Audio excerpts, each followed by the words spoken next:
Assalamualaikum warahmatullahi wabarakatuh. Perkenalkan, nama saya Siti Jenar Maharani dari kelas 3A, Fakultas Hukum Universitas Surya Kencana.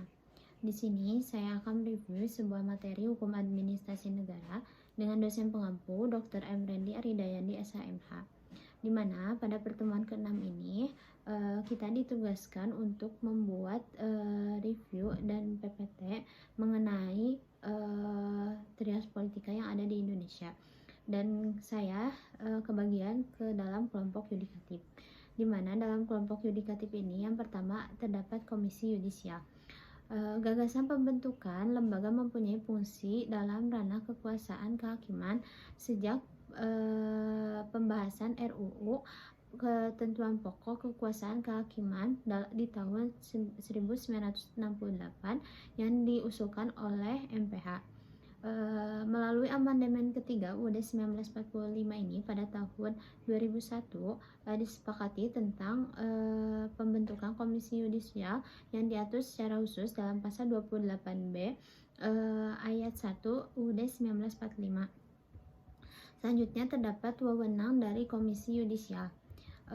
Yang pertama yaitu mengusulkan pengangkatan hakim agung dan hakim ad hoc di Mahkamah Agung kepada DPR untuk penetapan persetujuan. Yang kedua, menjaga dan menegakkan kehormatan, keluhuran martabat serta hakim. Yang ketiga, menetapkan kode etik atau pedoman perilaku hakim bersama-sama dengan Mahkamah Agung. Yang keempat, menjaga dan menegakkan pelaksanaan kode etik atau pedoman perilaku hakim atau KEP PPH. Selanjutnya ada tugas komisi dari komisi yudisial. Yang pertama yaitu melakukan pendaftaran calon hakim agung. Yang kedua, melakukan seleksi terhadap calon hakim agung. Yang ketiga, menetapkan calon hakim agung. Dan yang keempat, mengajukan calon hakim agung kepada DPR.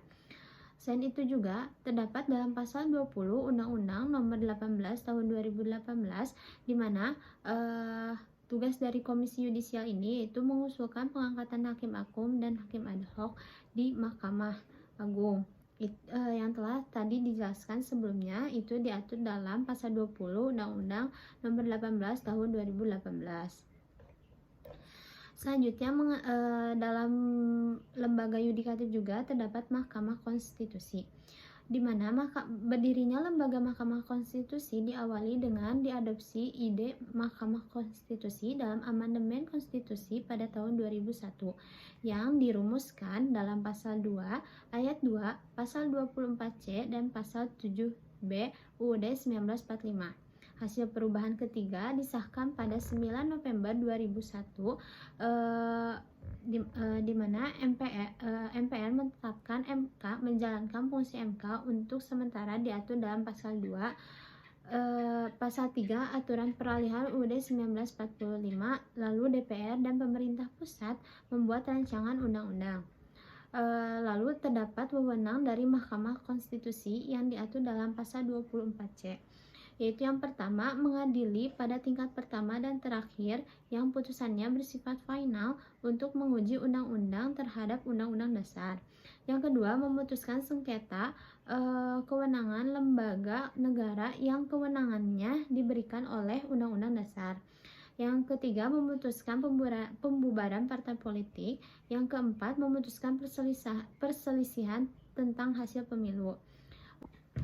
Selanjutnya mengenai anggota Mahkamah Konstitusi, di mana anggota Mahkamah Konstitusi ini terdapat 9 anggota yang diusulkan atau ditetapkan oleh Presiden, di mana 3 diusulkan oleh DPR, 3 lagi diusulkan oleh Mahkamah Agung, dan 3 lagi diusulkan oleh Presiden. Lalu ketua dan wakil ketua Mahkamah Konstitusi ini dipilih oleh Hakim Konstitusi. Mengenai dasar dari Mahkamah Konstitusi ini diatur dalam Undang-Undang Nomor 24 Tahun 2003 yang kemudian diubah menjadi Undang-Undang Nomor 8 Tahun 2011. Selanjutnya dalam lembaga yudikatif ini terdapat Mahkamah Agung atau MA, yaitu MA ini merupakan suatu lembaga peradilan tertinggi yang telah ditetapkan oleh Majelis Permusyawaratan Rakyat pada TAP MPR nomor 3 tahun 1978. Terdapat wewenang dari Mahkamah Agung yaitu yang disebutkan dalam pasal 14 ayat 1 UUD 1945, yaitu di mana Mahkamah Agung berwenang untuk memberi pertimbangan dalam hal presiden memberikan gerasi dan rehabilitasi. Lalu pada pasal 4 TAP MPR nomor 3 tahun 1978, Mahkamah Agung ini mempunyai wewenang menguji secara material hanya terhadap peraturan-peraturan perundangan di bawah undang-undang. Pengangkatan anggota Mahkamah Agung ini diatur dalam pasal 8 UUD nomor 3 tahun 2009 dan pasal 43 Undang-Undang nomor 13 tahun 1965. Susunan dan bidang-bidang dalam Mahkamah Agung ini di mana Mahkamah Agung memiliki 1 orang ketua dan 1 orang wakil ketua